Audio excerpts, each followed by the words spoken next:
Well, we start with breaking news tonight. Former President Donald Trump is running for a second term as U.S. president in 2024. He formally filed elections paperwork not long ago. If Trump wins in 2024, he would become only the second U.S. president after Grover Cleveland in 1892 to defeat the man who beat him. And that is, of course, if Joe Biden decides to run again. He has suggested he will. Thank you so much for joining us tonight. I'm Alex Bell, and this is To the Point. While many eyes are now on the 2024 election, we are still waiting for last Tuesday's midterm election results to be announced.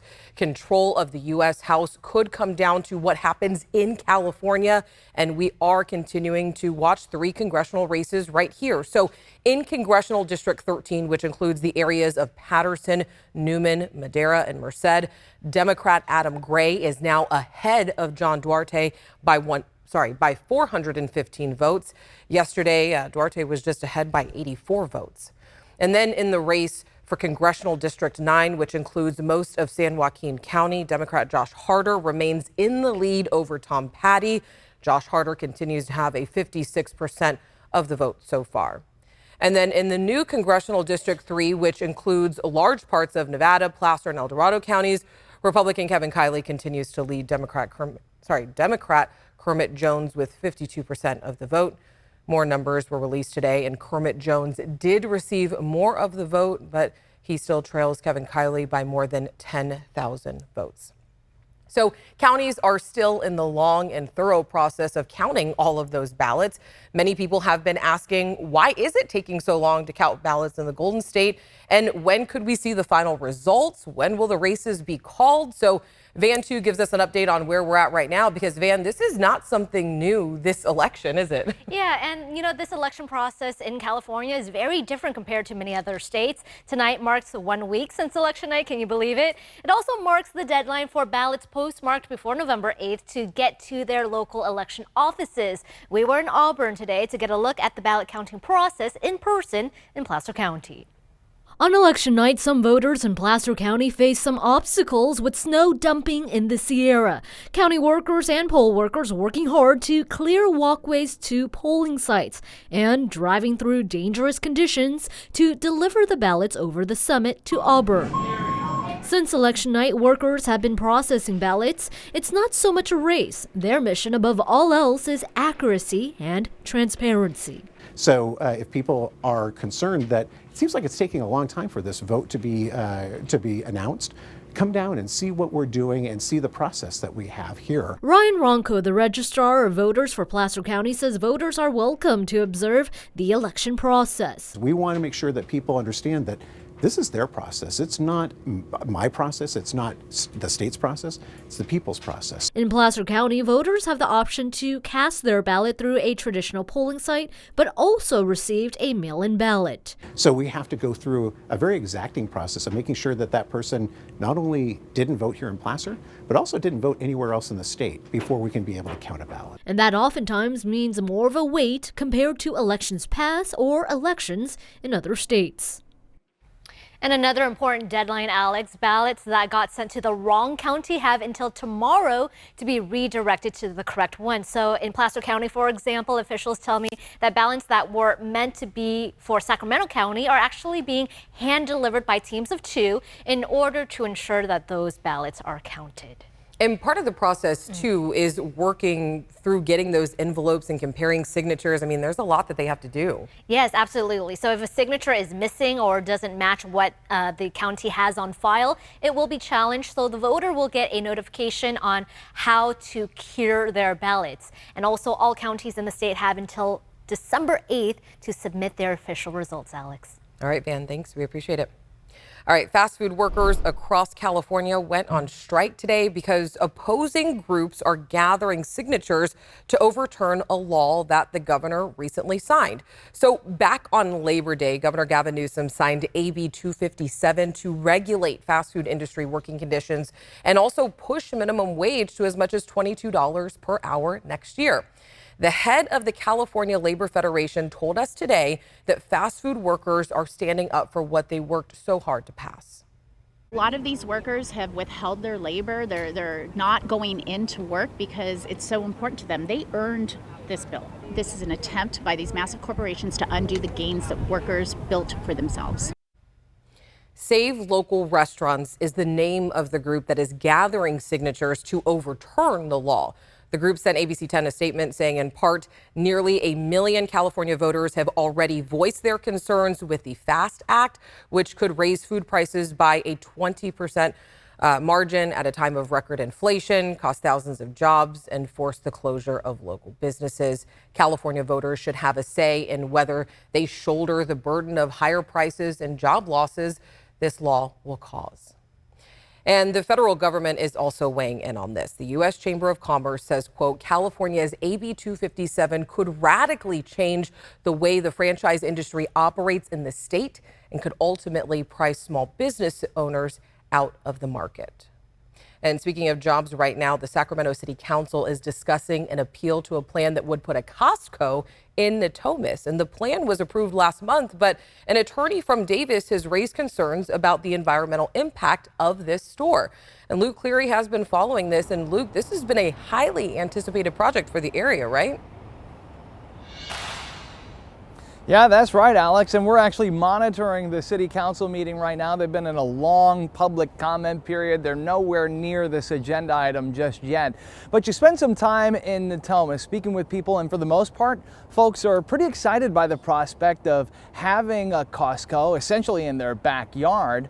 It's environmental concerns that could throw a wrench in the plan. Now take a look at this video. This is up from the sky taken by the ABC 10 News drone earlier today, and what you're seeing is essentially an open lot. That's the spot there on near I-5 and Arena Boulevard where builders are proposing a 160,000 square foot store. The concerns pertain to California Environmental Quality Act. That has presented a hurdle to developing parts of Natomas, an area surrounded by 42 miles of levees and home to a number of threatened and endangered wildlife.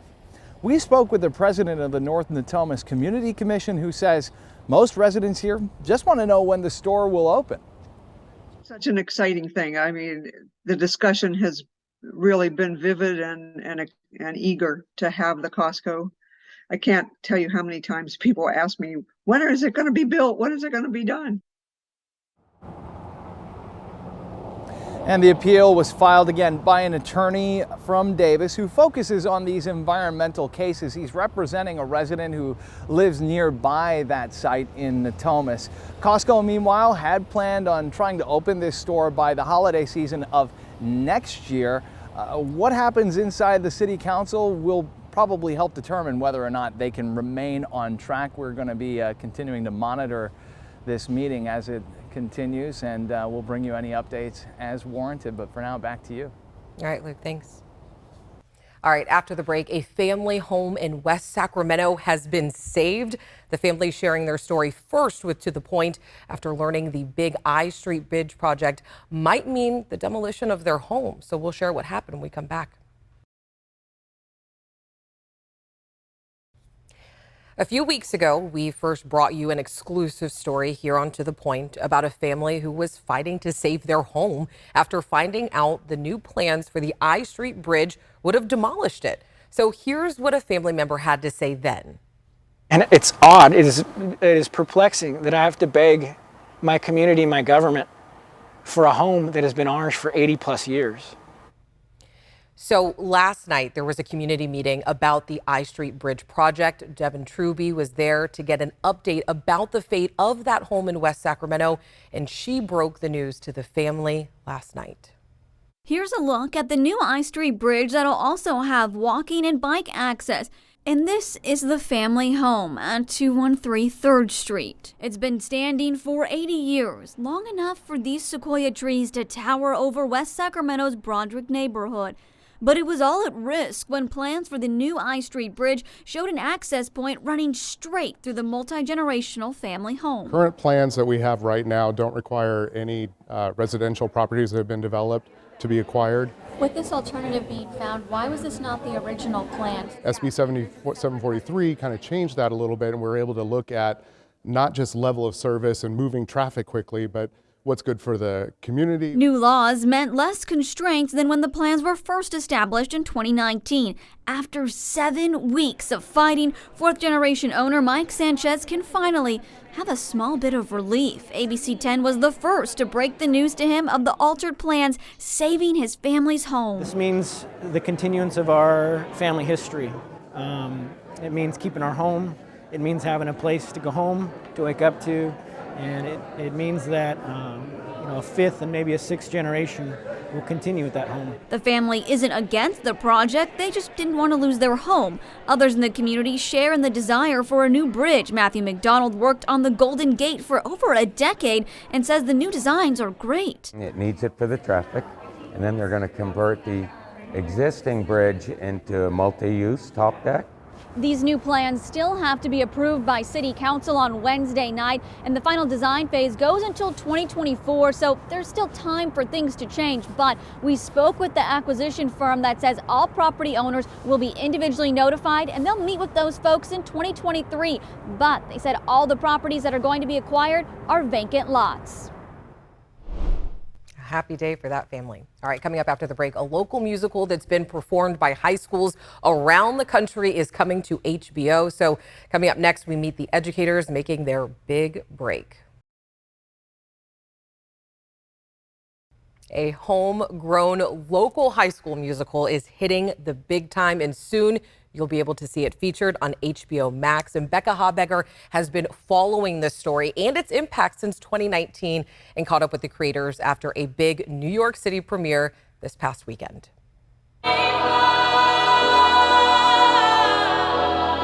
Ranked, a musical, premiered at Granite Bay High School in the spring of 2019. Ranked tells the story of really high-achieving students doing whatever they can to succeed. By pure coincidence, this show about the pressures high school students face debuted at the height of the college admissions scandal, when America learned the rich and the famous were bribing their kids' way into elite colleges, all orchestrated by a consultant named Rick Springer, who split his time between Sacramento and Newport Beach. When we saw these headlines playing out, it was like we were reading the plot of our show, right? Like, these kids had no idea. They're at college finding out that their parents lied to get them in, like their worlds are destroyed, and we're like, that's our play. My dream for this musical is to see it performed at high schools all across the country. Well, some dreams come true. Since the premiere of Ranked 2.5 years ago, Kyle Holmes, who wrote Ranked's script for Granite Bay High School, where he was theater arts director at the time, and David Taylor Gomes, the show's composer and lyricist, have had dozens of schools across the country reach out asking to perform the musical.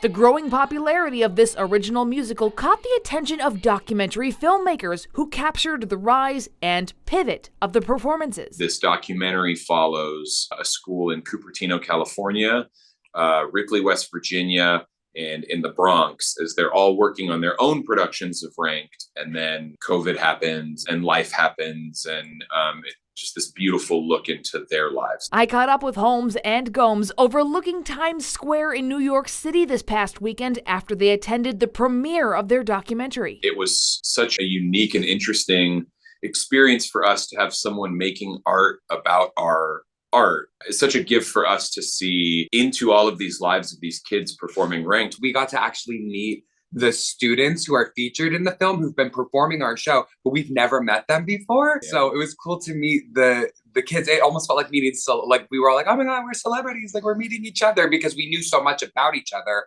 but we'd never met each other. So it was very cool. They say students are at the heart of this show. We really tried to make young people's voices the ones that were guiding the narrative.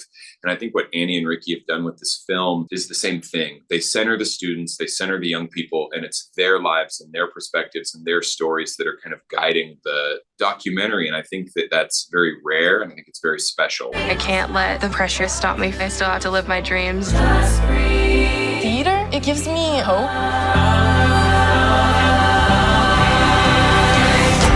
I think this show is a bit of a wake-up call. It's a 2-hour documentary feature. It's going to be released on HBO and HBO Max on November 29th. You can stream it and check it out. And it's called My So-Called High School Rank. That's probably important for us. Yeah, it is. That probably is important. Yeah. And they're doing something that no one has done before. Yeah, so you go to a High School Musical, they're doing Grease, they're doing My Fair Lady. Well, in all of those cases, this musical debuts on Broadway or somewhere big and professional. It grows in popularity, and then these high schools all across the country say, hey, we want to do that musical. Yeah. Well, in this case, David and Kyle tell me, to their knowledge, they are the first show ever to be licensed without ever having a professional performance. Isn't that amazing? Snaps for them. No kidding, yeah. And they're even building a new company around this too. Yeah, so they said there have to be other composers and smaller composers and writers like them who have these great pieces that just, aren't getting licensed because they haven't made the big time yet. And so they formed a company called Uproar Theatrics, and they are allowing these playwriters, these composers to license their shows through their company so that high schools all across the country can have the benefit of performing these great pieces. That's awesome. And we'll all be able to see it on HBO soon, right? Yes, November 29th. Again, it's called My So-Called High School Rank. You'll be able to see it on HBO Max. And they say I will be watching. We will be watching. And they say the ultimate dream would be a performance on Broadway. So we're wishing them the best of luck. Yes. You can't not root for them, right? Oh, I know. That would be amazing. Yep. Well, we'll be watching for sure. So thanks, guys. All right, Becca, thank you. All right, millions of Americans have had flight delays or canceled over the past several years. And if you are still waiting for a refund, some money could finally be coming your way. The Department of Transportation is ordering 6 airlines to pay more than $6 million in refunds to people who have had their travel plans canceled or significantly delayed during the pandemic. Frontier Airlines by far leads the list of carriers. The company is being ordered to pay over $220 million on top of a $2.2 million fine. So the Transportation Secretary, Pete Buttigieg, spoke on this more, saying in part, a flight cancellation is frustrating enough, and you shouldn't also have to haggle or wait months to get your refund. And it's been a tough year for airlines just overall. Government data does show that domestic carriers are reporting the lowest numbers of on-time flights and the highest number of delays in 8 years. And cancellations are running at the highest rate in a decade. So some real positive news for all of us that are flying for Thanksgiving weekend, including myself. All right. Some more other inspiring news. Californians are recycling less now than we did 2 years ago. And that's according to Cal Recycle, which released those numbers today on America Recycles Day. But the department is also highlighting some big changes also in the works. So Cal Recycle's director says the governor has recently signed about 24 new laws meant to reform the state's recycling process. And state lawmakers have earmarked nearly $800 million over the next couple years to make that happen. These measures include expanding the state's beverage container recycling program and improving battery recycling and food waste recycling. She asked us to think of recycling and composting as an investment. Putting that banana peel, recycling that beverage container, that is truly investing in our children's future. It is investing in the future of our planet that is the home for us and our future generations. And she says the state's recycling rate is about 40% now, and it was 42% back in 2020. She hopes these new laws and the funding will help people recycle a lot more. All right, let's take a look outside at our Gilmore backyard here. Nice cool temperatures during fall. Taking a look at Sacramento, 60 degrees, Modesto at 50, Tahoe still sitting cool at 26. And a quick check of your 10-day forecast. Man, Thanksgiving's just right around the corner.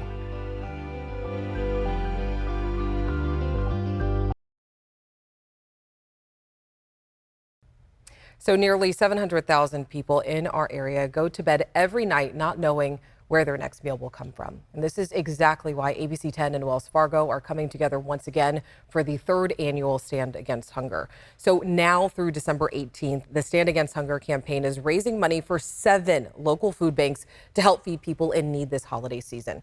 A donation of just $1 will buy 10 meals, and a donation of $10 will help feed a family of 4 for a full week.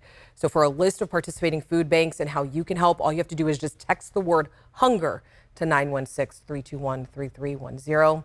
I was fortunate enough to go out to YOLO Food Bank this morning and volunteer myself, and it was just so great to meet so many people and just see how their day was going. So just remember, take time, check on people, see how they are. I know we're around the holidays, but it's not just the holidays where you should care about people. Have a great night. See you tomorrow. Hey, it's Alex. Just wanted to say thank you so much for watching. I really love hearing from everyone, and I hope that you'll stay in touch. Reach out to me on Facebook at AlexBellTV, or you can email me at tothepoint@abc10.com, or you can even send me a text message at 916-321-3310.